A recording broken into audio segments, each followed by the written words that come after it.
Everybody, welcome to the Robinhood Capitalist. I'm your host, DJ Flores. With me, as always, is my coach, Coach Stacy B. We are here for episode number, are we at number five now? We are Number five, five. guys. Yeah. Five. So give me a high five through the screen, y'all. We are number five. Hey, thanks, Coach. Number five, we do have our special guest who will be coming out here shortly, Jose Castaneda, Castaneda Marketing. Good friend. I got to meet him just through work and experience, so we'll get to share a little bit. But amazing guy. You can tell his heart and his personality just through him, so you guys will be pleased. We're going to talk all about marketing and focus just on really the key where I feel and we kind of ran it behind stage with Coach Stacy B, and he confirmed new businesses, most small businesses and new businesses really struggle in this area. So we really want to fine tune on just some low budget marketing ideas that will help you guys take yourself to the next level. And to kind of share why marketing is so big to me, I have a video I'm going to share once my computer starts to speed up. Sorry, y'all, it's so bad right now. Um, but once it does speed up, have a video from Gary Vee that I'm going to share. It's very, very quick, few second video, and then we'll hit you with the intro, and we'll be ready to go. So here we go, Gary Vee on marketing. Let's go.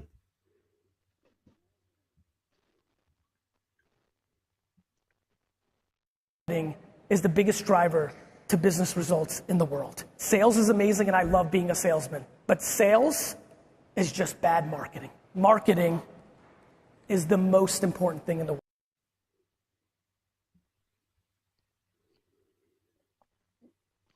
All right, and once my intro gets ready, we should start here soon.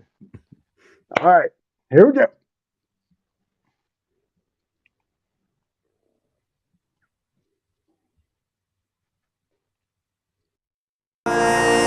You get one heartbeat song.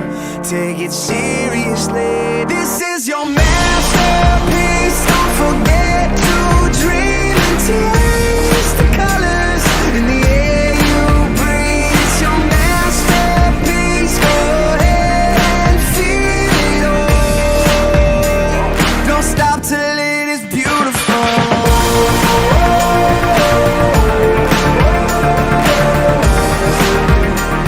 Don't stop till it is beautiful.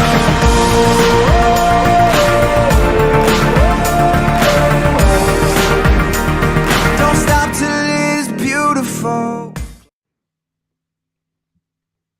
Remember, y'all, just like the song says, you got one heartbeat, don't stop till it's beautiful. We're going to bring out our guest and we'll start talking marketing. And let's bring him out, Jose Castaneda. How are you doing, sir? Welcome. I'm doing fantastic, and also wanted to say buenos dias, good morning. I'm in San Clemente, California, beautiful San Clemente. And I want to take this opportunity to say a special hello to Elan Wynn, because she wanted to say, she said, please tell the word pineapple. I don't know what kind of word is that. So I just want to say hello to her. Yeah, beautiful girl. All right. She's my girl. But anyway, yes, let's talk about marketing. Marketing is extremely important. You know, it's the gasoline for any business. Without marketing, nobody knows that you exist. You have to do marketing. You have to tell people you're alive, you exist. Like Gary Vee said, sales is bad marketing. When I train salespeople, the first thing I tell them, my first slide says, stop selling. It's not about sales. Yes. It's about providing the solution that you have for them. Like in marketing, advertising, people don't really read ads. They read solutions. Sometimes the solution happens to be your marketing or your advertising. But thank you guys for inviting me to this. I hope that your audience is going to get something valuable here. My goal is that they can grow their business. Hopefully the information I'm going to provide them is going to help them do that. So let's chat any topic. I prefer that the audience is the one that dictates what they want to know. One last thing that I want to say, when I moved to the United States about 30 years ago, I caught this disease that is called accent. So I can't get rid of it. Good news is not contagious, but the other good news is it's going to make you pay attention because I might say some words that you will say, nah, that's not how you say it. So with that, thank you again. I'm here for you guys. Oh man. So Awesome. so Stacy, you want to start? Well, I know what your first question is to everyone. So, Yeah. Jose, we always start with this question: Are you happy? Extremely, extremely happy. Yes. Because if I'm not happy, by the way, that's one of the things that I ask people. I don't ask them, hey, what do you do? What do you work? Whatever. I always ask them, hey, are you happy? Because also to my kids, I ask them the same thing, if they're happy. Because if you're happy, you're going to perform better on everything. You're going to have a good attitude. Everything is going to work out better. One of the things that I do, and I think I mentioned this to DJ, in the mornings, I try to get up super early. I love sunrises, and I go for a walk. And that's the time that I'm grateful that I'm alive, that I have another day to service people, to provide some sort of service. And also is the opportunity to reflect, to see how you're going to have the best day of your life. Because what matters is right now. We don't know what's happening tomorrow. We don't know what happened in 30 minutes. So right now, I'm going to enjoy this tremendously. Super. That's How about fantastic. you? Are And you you said happy? I'm extremely happy to be here and ready to learn too. So you said you moved to the U.S. 30 years ago. Where from? And is there more to that story? Oh, we'll need another podcast for that. But I'm from Lima, Peru. I was born in the mountains of Peru, which is fantastic for me because that means I have big lungs. And I can't, like I was mentioning to you guys earlier, I'm a surfer as well. I love surfing. That's my drug. I like to go out there and I think entrepreneurial is like surfing. You have to go and look at the waves. You have to go and look at what surfer you're going to use. You have to learn the conditions. Same in business. You have to look what the market is telling you. You have to recharge. You have to re-strategize. Or you have to change your messaging. You have to change your approach. You can just sit there and say, I hope the clients come. No, you have to have a marketing plan because without a plan, any business that you have, that you dream to have a business, without a plan, is just a dream. You have to have a marketing plan. The most important thing also is that when you have a marketing plan, it's not just to go and have your plan. Oh, this is fantastic. I have all the strategies, everything, and then you put it on a drawer. No, you have to look at the plan. You have to readjust. You have to measure. You have to track. You have to improve as you go because that's what is going to make your plan very effective and implement flawlessly. Really put an effort in that, which is some of the other things that we can talk about, DJ.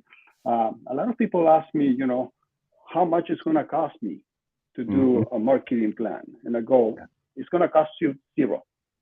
And they go, it's not going to cost me anything? I go, I didn't say it's going to cost you. It's going to be an investment. You have to invest in your company. You have to really dive in and see who is your ideal client, who is your best target audience, who is the market that you want to approach, what channels are you going to utilize to do your marketing tactics out there. I like to kind of like compare marketing to when you throw a party in your house. When you throw a party in your house, one, you don't invite everybody. You invite the people that you want to come to your party. Also, you don't just use one avenue to invite people to your party. Some ones, you're going to have to make a phone call. Some, you send them a text. Some, you send them an email. Some, you send them an invitation.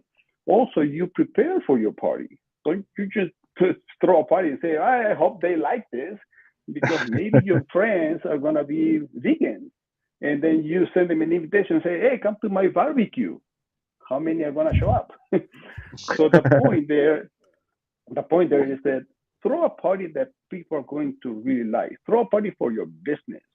So that way, when they come to your party, not only they want to come to the next party you're going to throw, but also they want to bring their friends, their relatives, their neighbors, everybody to their party. Have you ever thrown a very good party, and then when you plan the next party, don't they go say, "Hey, DJ, can I bring my cousin to your party this time?" You absolutely come over, you know. And in the same way, this is where a lot of people or businesses don't take advantage.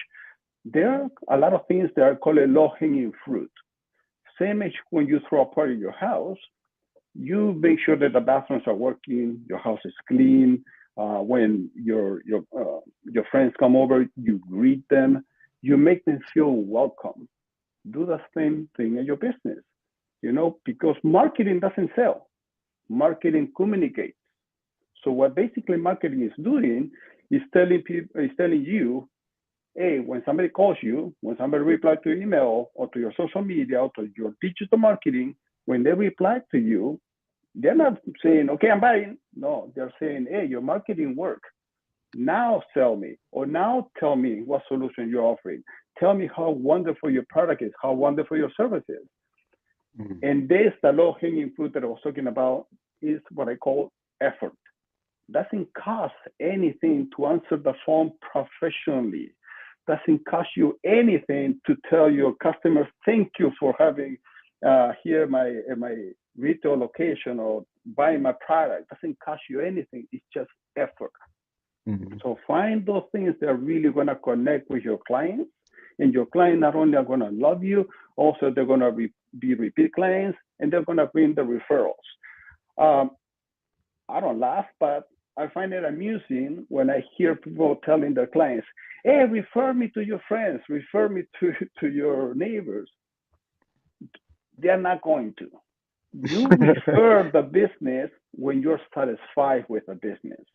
I have a mechanic, for example, and I drive 45 minutes to go see this mechanic because he's fantastic. And he never tells me, refer me to your friends, to your neighbors, or to your loved ones. I do it automatically. And the reason why I do it automatically is because not only is my way of saying thank you to him for taking such a good care of my car or my truck, I have a truck, of my truck, but also it's a way of me telling my friends or my loved ones, hey, this person will do great things for your car, for your truck, whatever you're driving, because I want my loved ones to have the same thing that I receive. Now, So now I want to unpack some of the stuff you touched on there because you hit so much.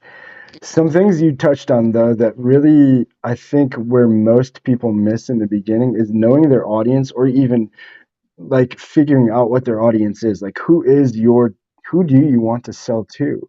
I think we get lost in the idea that we have to sell to everybody. No, because not everybody's going to buy, and you don't want to sell to everybody anyways because there are some customers that you just don't want to deal with. And so figuring out like who is that customer and who is your avatar or your ICP, ideal client profile, that is you're targeting to. But then you also, one thing I love the way you tied it to partying and throwing a party. Like that is the greatest example ever. But was Yeah, messaging. we when it Messaging. started with tying it to surfing. So the tying it to surfing and then a party. It's all Yes, good. life is exactly. good. But Yeah. it was so it was your audience and messaging. Those are the two things that I really want to kind of touch more on because and go deeper with the obviously build. So what is your strategy to your either building your ICP or your avatar, who you're going to target? Who is your market? Well, more than that is I have this consulting business, marketing business. So I concentrate on helping small businesses, mid-sized businesses. The reason why I'm doing that is because I have worked for big corporations. I work for Walt Disney Company, for H&R Block, Miller Brand Company. So now that I have all this experience, I want to give back. And I understand that the small businesses, they have limited dollars, limited budget. Okay. So for them, it's critical to reach the right audience. So the first question that I ask them when they try to consult my services is, why are you in business? Why are you doing this? And the point that I'm trying to drive there is that whatever they have, they need to think of the client. They don't need to think of themselves. For example, if I love the color red and I want to paint my office or my business red, by the audience that I'm trying to target hates red, I should not be painting red. So one, find out those clients that you really like, that you really love, multiply those, create surveys, interview them, make sure that they're happy with your service. So don't just sell them and then forget about it. We have this great tool, CRM. CRM can provide us everything. And one of the things that I will highly recommend is become the friend with the expertise. So when you see me out in the streets, or when you see me work with a client, they say, here's my friend Jose, he's an expert in marketing. So that's what makes a difference when you find the right client, the right audience, because those are the ones that are going to benefit from your service. So it's about why you're in business, who are you doing this for, and do everything, interview them, make those research to find out, and always improve, always improve. Things change, like, for example, now everybody's doing a lot of things online. So maybe there can be a competitive edge that you don't just do online, you also offer delivery services, that kind of stuff, or come here, happy hour. So a lot of people that are attracted to this podcast and ones like it are just kind of maybe thinking about starting their own business, or they've just recently started.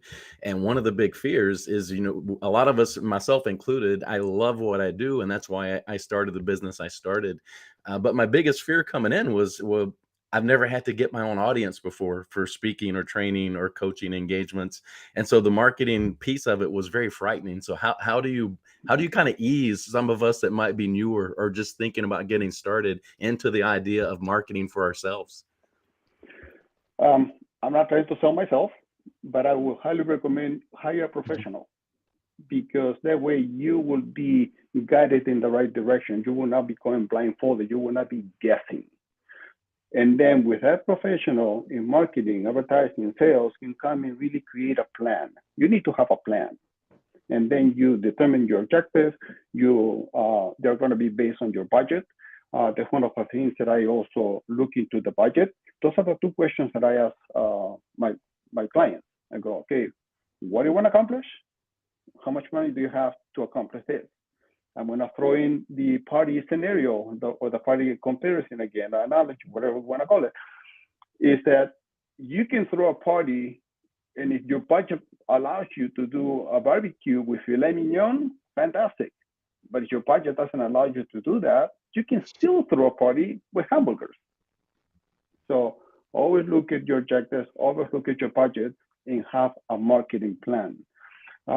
With a marketing plan, and a professional is going to allow you to save money, because you're going to be very on targeted.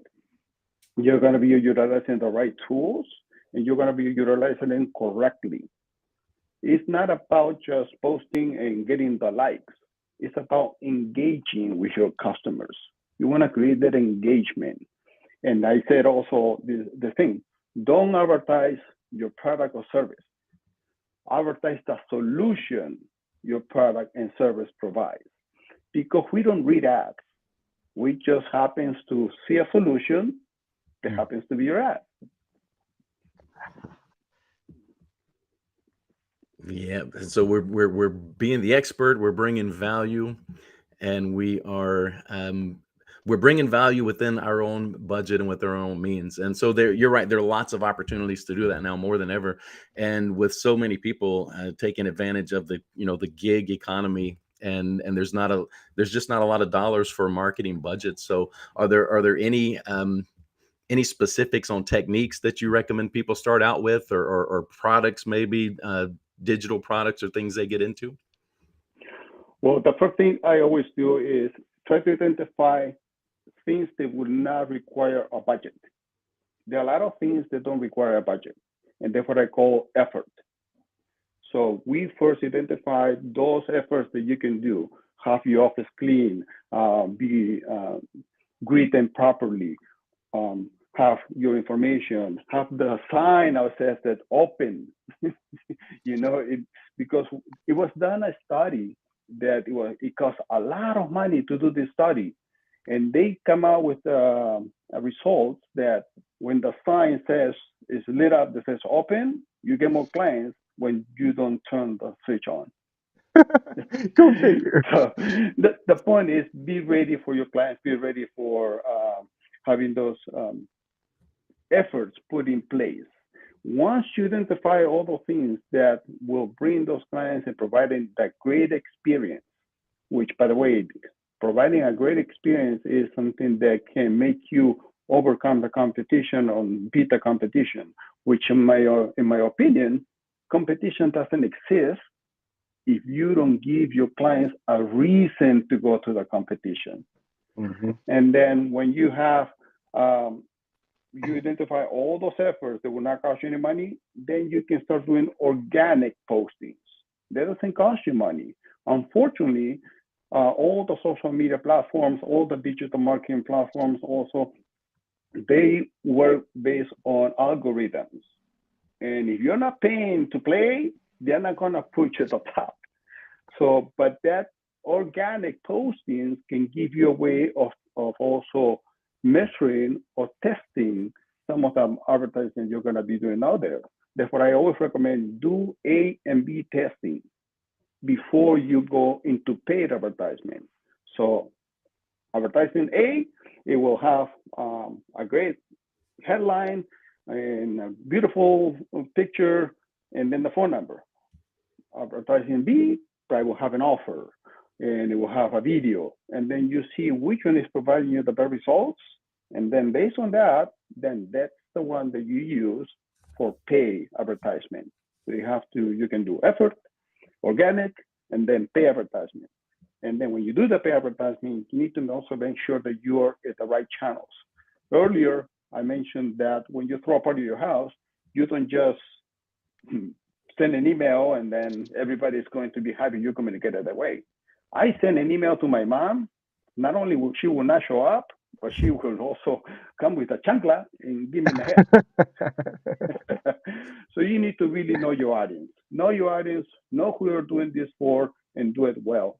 I want to share something because I think it's very important. And this is something that I learned when I was working at Disney. They are the best company, in my opinion, on customer service, on customer satisfaction, which is something that creates retention, creates repeat business, creates more people coming in because the referral expands tremendously. They have, when you walk into the park at Disneyland, they have what they call interceptors. You think they're coming to give you a survey? No, they want to make sure that you're coming happy to the park because their promise is the happiest place on earth, not the grumpiest place on earth. So they kind of start you, they're trained to do that. And if they see you coming in with your family and you are with this face that you know you're hating life, that you're going to be coming into the park and you know you're going to be in line and you're going to be, miserable because the day before you play soccer and you sprain your ankle. So they intercept you because they notice you're not happy. They intercept you, they do a little question here, and then they ask you, oh, are you okay? We noticed that you're not too happy. Well, I played soccer yesterday, and I sprained my ankle, but I already promised my kids that I'm coming over, so I have to do it, and I'm going to be suffering the whole day. They go, no, hold on a second. They go and they bring a wheelchair. Then they told you, with this wheelchair, you can be in front of a line, which, by the way, this is a tip for everybody. They want to go to the park and don't stay in line. So they put you in the wheelchair, you have VIP treatment, first on the line. The point is now you're happy as a clown. I know that it's not the right expression, but for me, it is. That's how I like it. That's how I say it. Happy as a clown. You walk into the park in a wheelchair, you're the king of the world. The same thing they do when they exit the park. And if they notice, for example, a little girl that is crying and the dad, the mom cannot control her, then they approach them and they find out that the little girl lost one of the dolls that they purchased, one of the staff animals that they purchased. not only they replace that for them, but also they send them a note, they bring the character, they change their attitude. So they want everybody to come with a great attitude. Your your employees, your clients, if everything has or is there with a great attitude, everybody's going to be happy. Like you were saying earlier, are you happy? Everybody's going to be happy and going to enjoy tremendously the whole thing. Which, by the way, I don't know if you know this or not.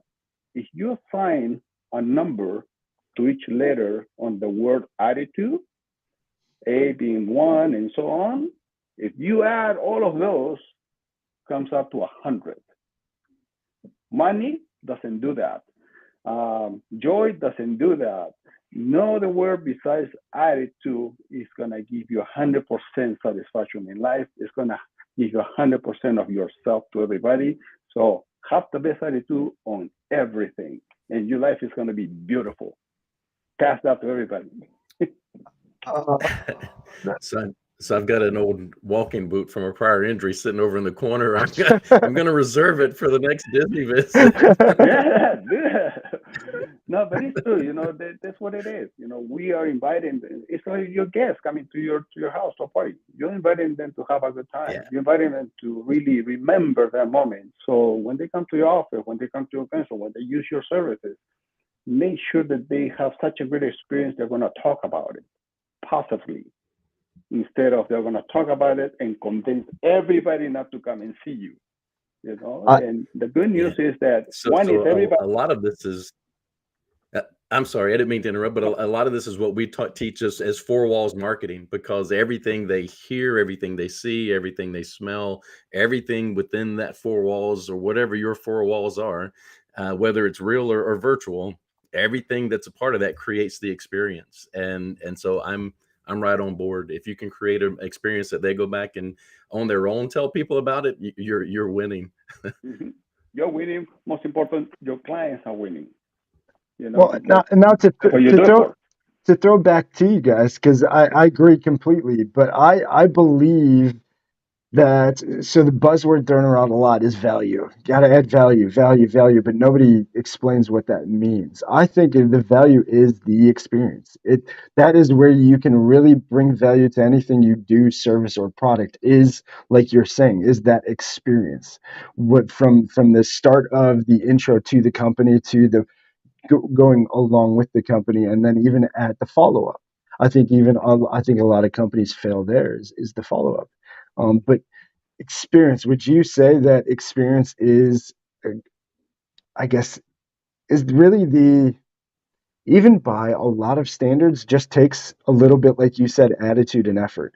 So really it's just maybe some sweat equity of just going above and beyond, and sending an extra or making a call or a follow-up call, or sending or handwriting the on the receipt instead of it being a printed or stamp or something like that. I Yeah. think those little, they don't cost very much, but Right. for the customer, for the experience, uh, I Yeah. mean, it gives that Disney experience. I think it's beyond the experience. I think it's how you make me feel. Mhm. People will forget anything you tell them. They'll forget everything. But if you make me feel welcome, I will not forget that. If you make me feel that I'm important to you, I'm not going to forget that. And I'm going to talk about that. So it's how you make me feel.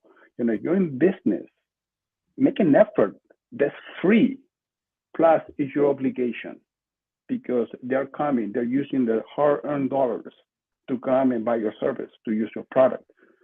So why not? And that's what is going to bring the free marketing, because you're going to have a lot of marketers out there for free. They're going to be talking about your product. They're going to say, how fantastic this guy. Look at this.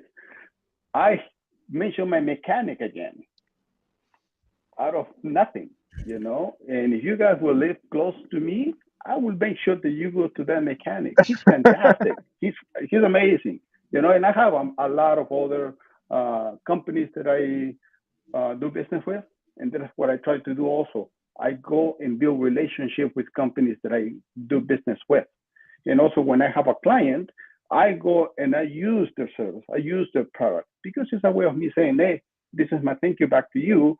Plus, I mystery shop them so that way I can help them improve. Mystery shop yourself. Make sure that you understand what your clients are going through so they get a fantastic experience, and then that's going to make them come back.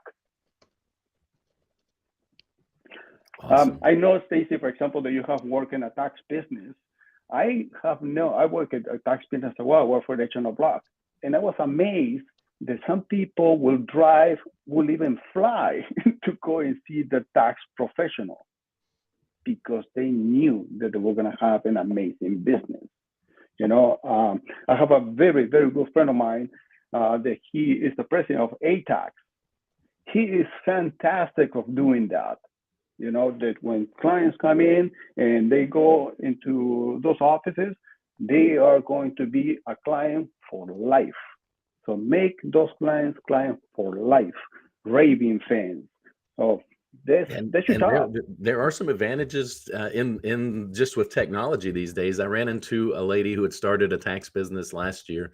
I ran into her last year. She started it before, but she moved and was feeling like, oh, I'm going to have to start all over again. But in reality, in the world of virtual, her business was bigger than ever. She was on track to a 7-figure business with a lot of it being virtual, more than half being virtual from all over where they had lived in the past.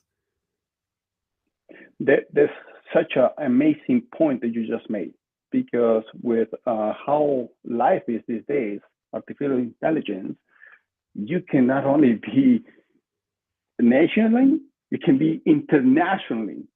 Even if a client moves far away, like for example, let's keep talking about taxes.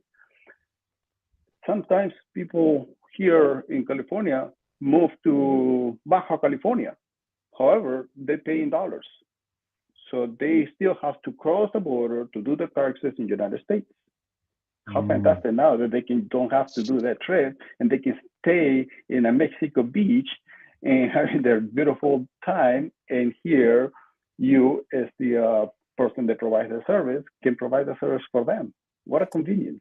Yeah, and it's still an opportunity to provide a memorable experience. It's just delivered. It's a different delivery system, but you still have to focus on delivering an experience just virtually instead of in person.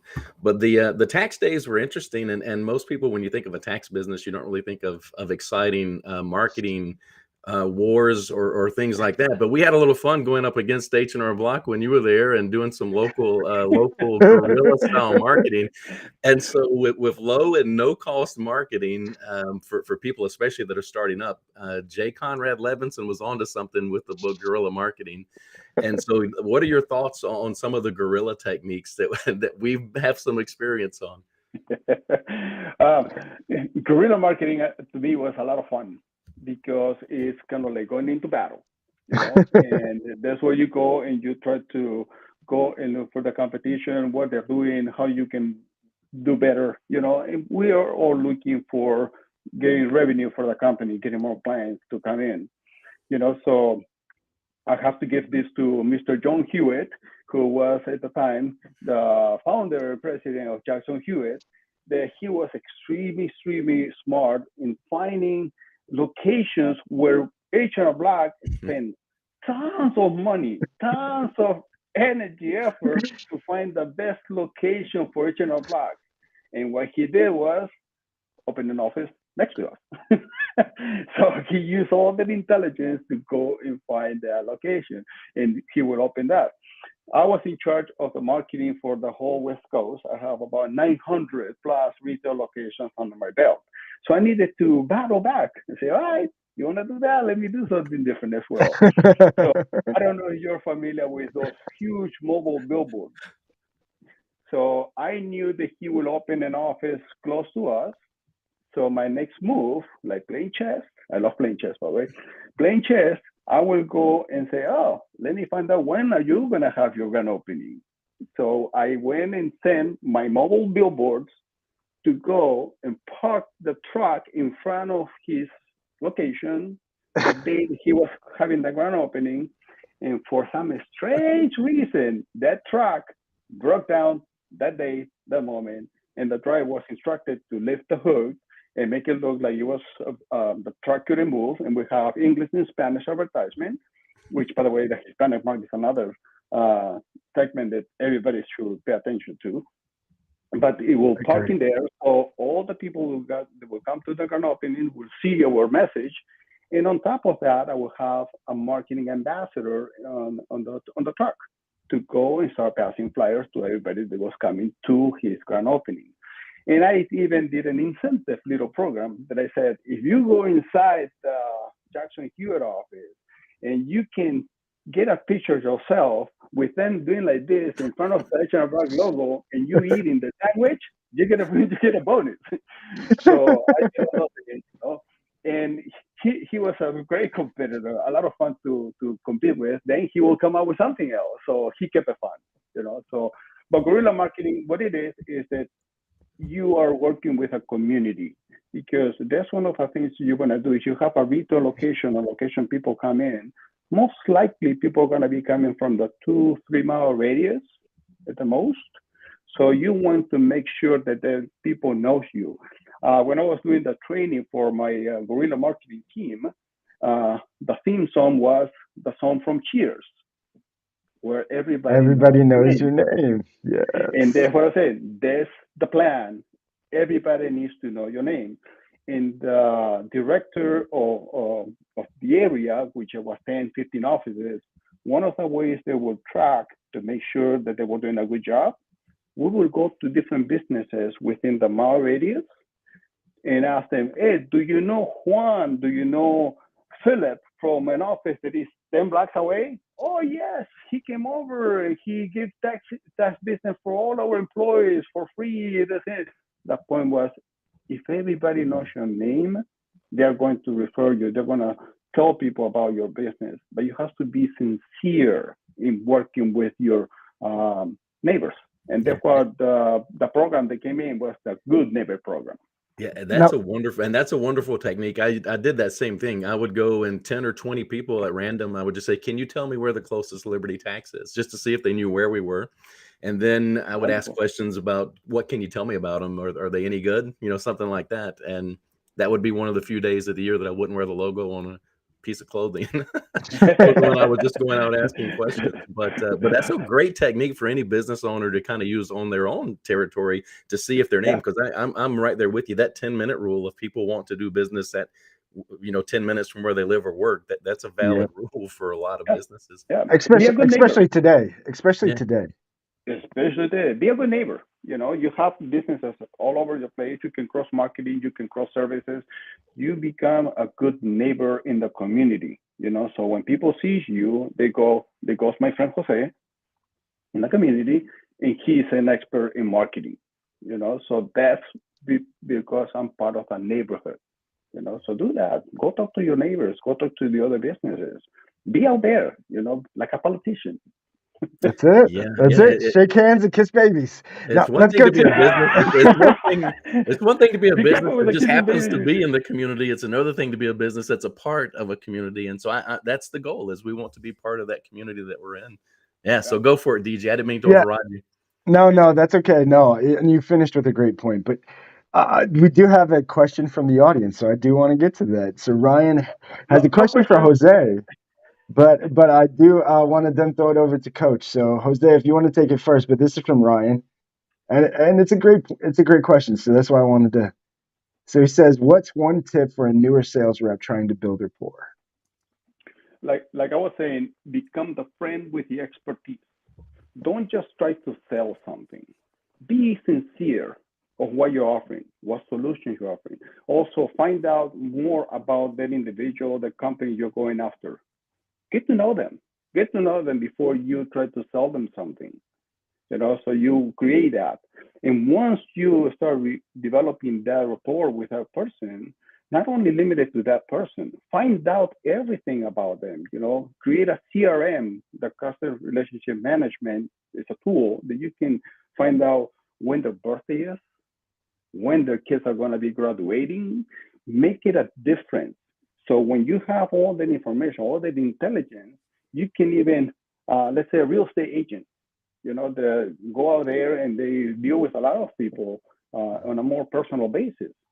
Can you imagine somebody purchase a house from you, and then 6 months later, you send them a note because you know that their son's birthday is in 6 months, and they receive that note from you. And what a great outcome if it happens that at a moment their sister wants to buy a house. Do you think they're not going to recommend you? They will definitely recommend you because they know that you wanted to provide a sincere service, that you were not just for the money. You wanted to rebuild the relationship with them. Therefore, I said also, don't build database, build relationships, but be sincere about it. Get those clients, get to know them well, get to know their family, get to know their extended family, get to know their neighbors. That's where you can get a lot of business from because they already like you, they already trust you, and they already bought from you. They cost 5 times more to get a new client than an existing client.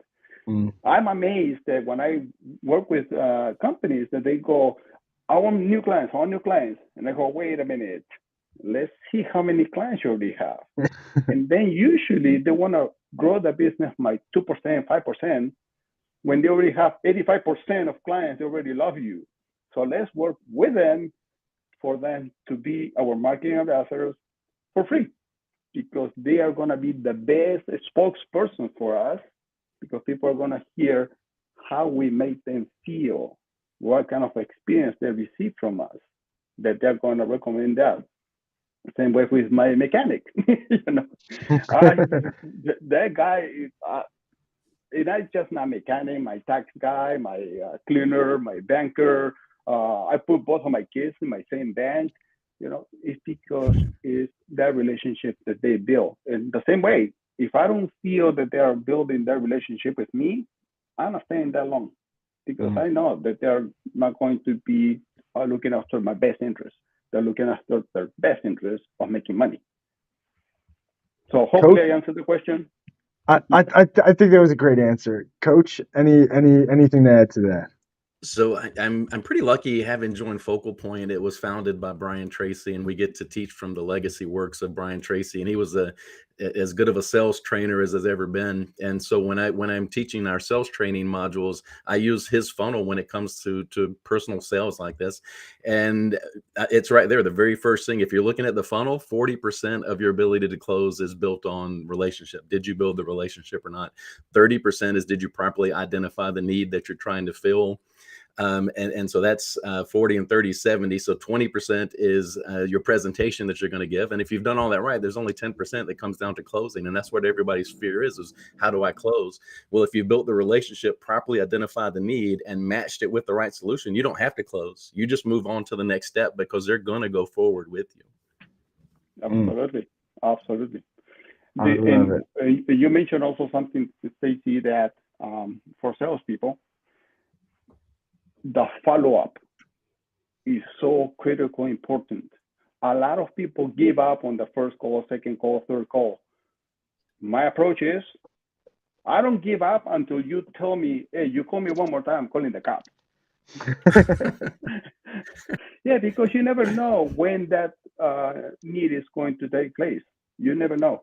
It might be when you, and don't be a pest, overvalue. For example, I was working on a project that I needed to do a sales approach, and I will have it in my calendar timely, and I will send them useful information about what I was offering them to help them make a better decision in coming in, buying what I was offering.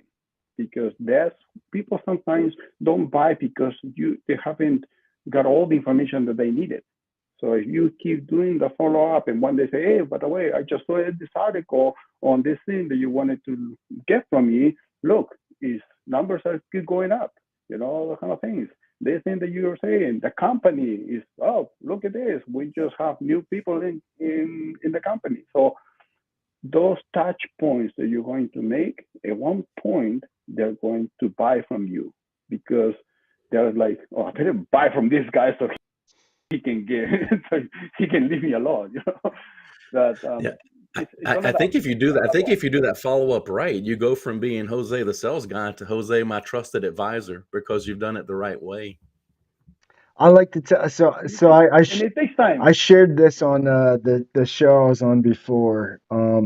But it's I don't even know where I learned it, but I learned the FU, and it's either you follow up or you're telling your customer FU. Like if you don't follow up, they might they might be wanting that extra call and need that follow up.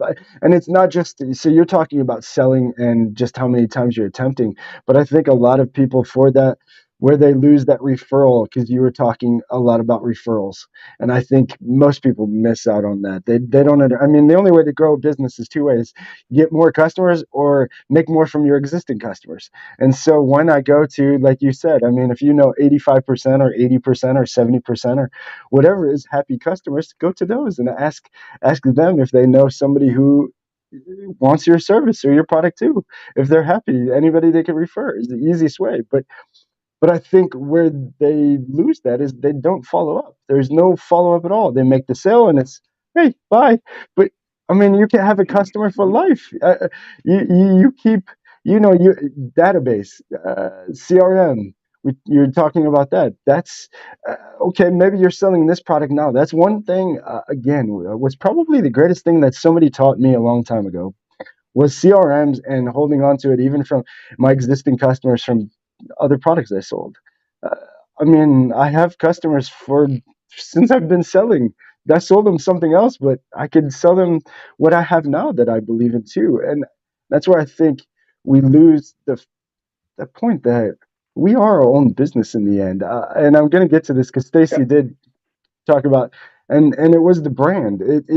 We buy from people. We don't buy from brands. We don't buy from logos. It's the people. It's really the experience mostly that sells us. It's not a logo or a name or a now, marketing the right way, Gary Vee does defeat this, and he says, most people we could create this. He has a video, and he's f bombing a lot. So, and I know John Hewitt is not a fan of that, so I didn't share that video. But he says, like this Nike shoe, we could create the same Nike shoe, but it's the way they make you feel that, or what you think you feel because of them, and it's more of a status. It's more of a just like an Apple phone. I think, Simon Sinek talks a lot about that as well. But brand, Absolutely. again, you are your own The business. You are strategy. your own CEO. This, Ryan hits it on the head. Clients for life. Still working with the same customer 6 years ago.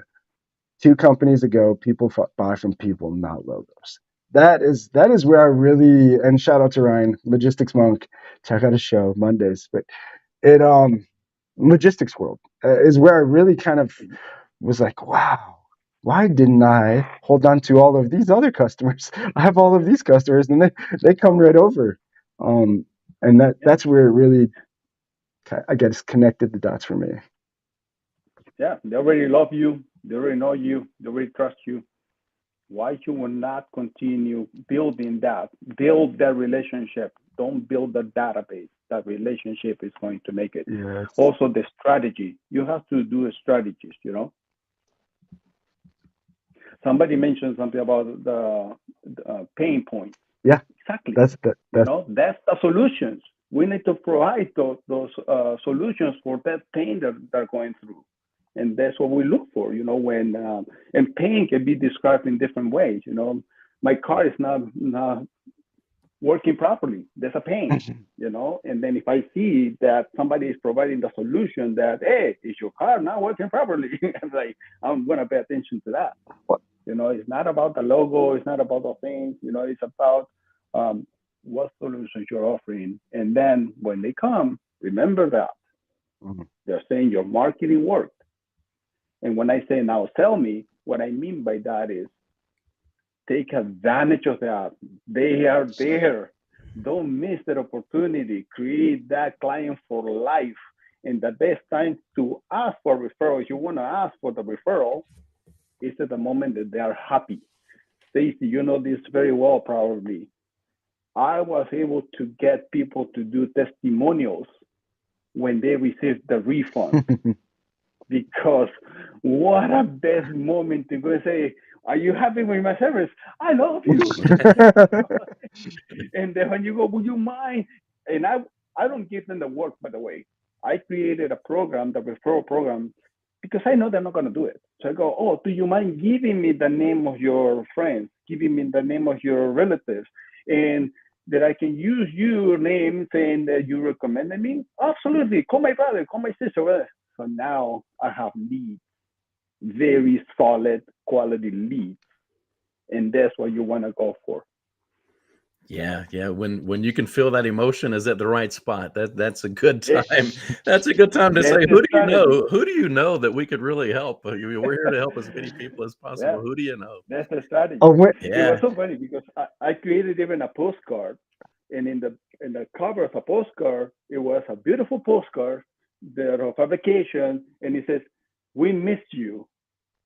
And so when you got that in the mail, then people say, "Who misses me?" And in the back, and they say, "Your brother or whatever got a great server from us, and he thinks that you can get a server from here. So we miss your business. Come and use us." Which, by the way, now a lot of people are doing a lot of social media, a lot of digital marketing. They are not paying that much attention to some of the traditional things that we used to do. Thank you cards, postcards, emails. So those are becoming very effective as well. So you have a toolbox. Use the tools properly. Most importantly, learn how to use the tools.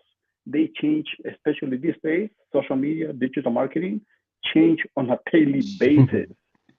I don't know if you know this or not. For example, um, Instagram allow us to do some things today, but then next day it doesn't allow us to do things or create something new. Mhm. So you have to look at those things, and if you don't like social media, if you don't like digital marketing, or you don't like traditional marketing, find somebody that loves doing that, because they're going to do it with a passion, and they're going to do it right, and they're going to know how to use the tool. And then you can use your time for the things that you really want to do, and they will make you happy. Don't burden yourself on things that, God, I hate doing this, is I love doing this, and I want to do this and create this. For me, Excel. I prefer to go and hire somebody that loves doing Excel and give me creativity. Oh, I'll be your best friend, because I love to do it. I like to be creative. I like to come up with new ideas, with planning, all kind of things, and really understanding my target audience in the market and what channels I can use the strategy. I'm a strategist. I like to look at the strategy. Well, you mentioned attitude equaling 100. The good thing about having that right attitude is the type of marketing we're talking about here. That's what's required, because you got to have a really good attitude to be a good community marketer, a good content marketer, because you've got to come about it with the right intention, it's more effort. It's less money but more effort. So the attitude. I'll give you another John Hewitt saying here. He says the difference between ordinary and extraordinary is just that little bit extra at the beginning. And so that's what this type of marketing is. It's just doing that little bit extra kind of legwork. Yeah, serve it with a heart. Serve Really with a serve heart. it with a heart. Yes. Yeah, Yes. because True. if you serve it with a heart, that's what is going to make a difference. Not everybody's going to be your client. Not everybody's going to accept it that way. But when you do that, that's what you're going to get back. Mm. You're going to get back the same thing. What you put out there comes back to you. So why not? Yes. You're in business. Go and do your best. Do your best. And sometimes our best doesn't have to be always 100%. Some days, for example, if I'm gonna knock on wood, if I get sick, yeah, I cannot give you 100%, but I can give you my best. That might would be 80%, but I'm giving you my best. Then when I'm back healthy, then I'll give you 100%. But always, always aim to give 100%, because that's what is really going to make a difference. Your clients are gonna love you. You're gonna have great clients that they're going to want to do business with you, because they can feel it. And that's what I'm saying, make them feel great, because that's what is going to stay with you. Make memory of things that you have done, and you're going to see that the ones that you remember the most are because they provide you an amazing feeling. One other final thing that I thoughts. want to Yeah, I was mention, gonna say if you want to give. So I final think we thought. got 5 minutes. We're down to. So final thoughts. If you guys like this, obviously like and subscribe. Robinhood Capitalist. But final thoughts, Jose. If you want to take 2 minutes, then Coach, you want to take 2 minutes, and then I'll close this out. Sounds like a plan. Know your why you're in business. Make sure that when you wake up in the morning, you're not waking up saying, God, I have to go to work. No, I'm going to work. I'm going to do this. I love doing this. I can't wait to have a meeting with this person. I'm going to make my phone calls, all kind of things. And so make sure that you know why you're in business. Find that why. Okay. So there's one element that I drive to my clients and I tell them, remember the why you're in business because that's what is going to, and it can be many things. It can be because you want to provide a better future for your kids. You want to create a legacy. You want to continue doing the things that you do. Like I don't work. I have a lifestyle. I like to create a lifestyle. What I do for a living or what makes me put food on my table is the things that part of my lifestyle do. I'm a surfer. I like to be out there. I have a truck. In the truck, I have a camper, and I'm with my computer working, looking at the waves, beautiful view. How am I going to be in a bad mood having all that working in there? And then I see the wave, close my computer, go surf for a couple of hours, come back, and continue working. That lifestyle, because the clients are going to see. I'm gonna transmit that energy to them as well. And the last thing I want to say, not because I'm biased on this, not because I'm Latino, don't ignore the Hispanic market. Mm-hmm. The Hispanic market is growing tremendously, and it's going to keep growing. It's a growing machine because it's not something that grows and that's it. It grows on a daily basis. We get people coming into United States to create a new life. So don't ignore the Hispanic market. And the last thing that I want to say is hire a professional. Don't try to do the things that you don't know how to do. Hire a professional, and that professional is going to do it right for you. It's going to cost you less money, and that's when it's going to become a return on investment. Don't see marketing as an expense. See marketing as an investment, and the right tools will bring you the clients. Man, that was awesome. I don't know that I can do better than that, DJ. One of the things we talked about as we got started, or actually before we started today, we were talking about new business owners and how this is kind of a fear and a sticking point that we have is the whole marketing aspect of running a business. Because most of the time we start our businesses because we love doing what it is we do. We're operations people. We're operators. We're not necessarily marketers. And so another thing I would just advise you to do is don't wait until you are motivated to do the marketing activities because that's not how good motivation works. You can't feel your way into acting, but you can act your way into feeling better. Just start doing something. So if you're hesitating on putting that first post out there where you're adding value through social media, if you're hesitating, stop it. Just put one out there. The only way we get better at getting out there is to get out there. And so put yourself out there and start doing some of these marketing activities that we talked about. And then it's kind of what Jose said earlier. You do more of the ones that work and less of the ones that don't. You do the activity, you track it, and you just continue to put your efforts where it's actually working and bringing you business. But the biggest advice that I would agree with here is take the attitude of, if it is to be, it is up to me. And either find out what you can do and do it. And if and he's right, if you feel like this isn't for me, then hire somebody, but it must get done. It must get done. So marketing is not scary. It's a lot of fun. Jump into it and let's build our businesses together. That's why we're here to help. That is right. Thank you, Jose, for joining us. Man, you gave so much great info. You guys found this info worth value. Obviously, reach out to Jose. Like you said, hire a professional. I have his website down below. Castaneda Marketing. Reach out, hire a professional for your marketing, or at least get some guidance and hire a coach. Coaches are always needed. Coaches need And coaches. you might even get some surf lessons on the side, is what I hear from Jose there. So yes, Yeah, marketing absolutely. and surf. I have a program that I call Come Learn to Surf so we can talk about marketing. I call it the board meeting. We go out on the surfboard. We have our board meeting. That's Clever. fantastic to do it that way. And by the way, on the what you say about coaching, the best athletes, the best performers, all of them are that way because they have a coach. Also And find a multiple coach. coaches. Usually, they got a Mm-hmm. mindset coach, they got a Yep. physical coach, they got a strength coach, they got a weight coach, they got a health coach, they got a this coach. They got a lot of coaches. If you want to, They you got a want to lot of reach that coaches. level, you need coaches. That's just the truth. Here, like our song says, like the intro song says, y'all. You got one heartbeat. Don't waste it. Every day is a new day to paint an amazing canvas. Start fresh. Start with the right attitude, and just again, attitude and effort. Those are the only two things we can truly control. Everything Right. else is out of our control. So until next time, Robinhood Capitalist, keep feeding the good wolf. We're out, y'all. Thanks, Jose. Thank you, guys. Thank you. I'm always on the red eye. This time around, it's not even about getting paid. I'm just an addict for the moment when the magic is made. When you are who you really are, it can put you through hell.